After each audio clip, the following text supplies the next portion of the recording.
umaga po sa inyong lahat muli. Kasi grill month pa rin eh. Nag-grill tayo dito sa Sarap TV. Natakot naman ako. Ibaba ka ganun. Pero alam mo, medyo nasasad naman ako. Nasasad. Hindi kasi last Saturday na natin dito sa Great Outdoors. So, syempre, ang sarap pa naman mag-cook pag nandito, nakakalangap ka ng sariwang hangin. Tapos biglang, last Saturday na, diba? Skewered fish with vegetables at saka coriander eggplant salad. Yes! Pero alam ko kung bakit ka nagkakaganyan, ano? Kinikilig ako eh. Parang kinikilig siya, excited siya, hindi ko alam. Parang napapalakas ang boses dahil meron tayong very special guest kasama natin mamaya-maya ng konti. Actually, totoo, nakakakilig mo. Di ba? Suspense. Mamaya natin kukwento yung special guest natin.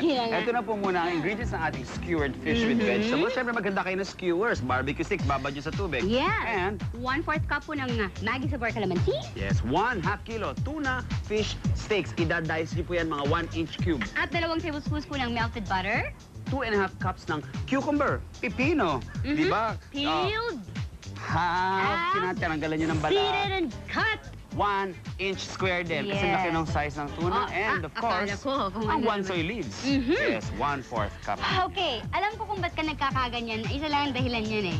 Yes! Nagsiselos ako. Nagsiselos ako. Yes, she's here. Very special guest. First time nakakatingin, nakakonsyos ako. Sense ka talaga. Si Miss Regine Velasquez ang narito. Sa kabalikan! Sarap TV! Oo na. Ito na, Please tawagin na welcome natin. ang Sarap TV Miss Regine Velasquez! Yes! Hi, Regine! Good morning. Hi, Malayo bang iyong itinravel o? Hindi naman masyado. Hindi masyado. Okay naman. Kaya kinakabahan lang din ako kasi first time kong kunwari Ngunit- magluluto. No, kunwari ha. Ang cooking ay hindi naman bago sa'yo. Hindi naman. Kasi I do cook. Pero ang niluluto ko usually pasta. Tsaka sa house, di ba, it's always been known, lagi kang may household chores na aasahan sa kusina, all over the house. Actually, nagluluto lang ako pag wala akong makain. Ay, ayun. Ako ba naman kain? Nilulutuan ko yung sarili. Siyempre naman siguro kasi mukhang matila. Well, maidadagdag mo to sa iyong repertoire, hindi ng kanta, kundi ng recipes. Oh, yeah. Ang ating skewered fish with vegetables, kaya gagawin na natin ang ating marinade. Okay, Ayan na, muna handa to. na ang ating... Kailangan po ng 2 tablespoons ng melted butter. Yes, at hinahanda ko na ang 1/4 1/4 cup ng ng- Maggi Sabor Calamansi. At 1/4 cup naman po ng chopped 1 soy leaves. Coriander nga ba yung 1 soy leaves lang yan? Coriander. And then you just dump the... Yan na siya. Talagang, you just dump. Dump it. Just, ayan. Dump it. Sa mga kaibigan, ay tuna. Tuna. Mahilig ka sa fish? I love tuna. Na actually, merong tips si Regine tungkol sa fish eh, no? You know what? Usually kasi pag minarinate niyo yung fish, siguro mga 30 minutes lang, yun na yung pinaka... Pag humaba, medyo... kasi mabilis siyang mag-absorb. Tama natin ang And ating then you... cucumber. Oh, talagang sanay na siya magluto eh, yung ganon. Pag sa bahay, ganun ko magluto eh.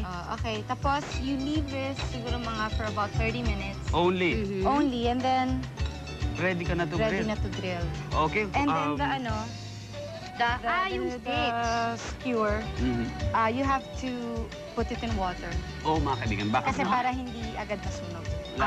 Lalo pat malapit-lapit po sa charcoal ang inyong gagawin. At ito mga kaibigan, ang kalalabas nung marinade natin, ang ating Ayan. marinated tuna after 30 or so minutes. Tapos, Yes. pag nilagay na natin sa ating skewers or barbecue sticks na soaked in water, ganyan na siya. Ganito na ang itsura. Okay, don't forget soak. At syempre, kung kailangan mo maghugas, kantahan mo lang. Kantahan mo lang yun kasi manginginig pa yung tubig na yan. Tubig! Sinigawan naman eh. Sinigawan eh. Okay na. Siyempre, at for you, Thank we you are very ready to much. grill! Yes, mga kaibigan. sila. Roughly 5 to 8 minutes. Both sides na po iyon. At bago yan, i-oil ko lamang muli ang ating grill. Yes. Make sure, bago Lalagyan nyo mo grill, na naman. kaskasin ninyo. Baka nag-grill kanina yung inyong Okay. helper. Tapos lalagyan ulit ng oil. Yes. Oo, para hindi manikit sa ating grill ang ating fish. Noon talaga, Eh, naka-standby ang ating water just in case kailangan natin bisita. Akala ko talaga noon, ginigrill ni John yung tissue. Hindi. Ngayon, hindi pala. Ganun pala talaga kailangan linisin pala yan. But you know, for Oops. Ayan. Somebody who's in a diet, I think this is a good thing. I mean, this is a good food. Like me, I'm on a diet all the time, so Hindi naman kailangan. good. Very lean, pero totoo, very lean ang ating tuna at saka wala naman tayong masyadong ginamit na oil except for the marinade. At At yan din para hindi masyadong dry. At saka sa mga isda daw, Oo. ang tuna daw ay isa sa mga hindi masyadong dry. So may sinasabi ka, Regine, kanina, di ba, tungkol dun sa fish na kapag ang tagal-tagal mong niluto, Tumitigas. Oo. At So, saka iba yung dapat- color? Nagiging rubbery. Actually, especially Magiging for tuna bubblegum ho yan. Ay, hindi yata Especially maganda. for, especially for tuna. Mhm. Nagiging masyado siyang matigas. Okay. Or ang tendency niya naman nagbe-break. So dapat talaga, Dapat tamang-tama. lang. Ayun. 5 minutes to 8 minutes is fine.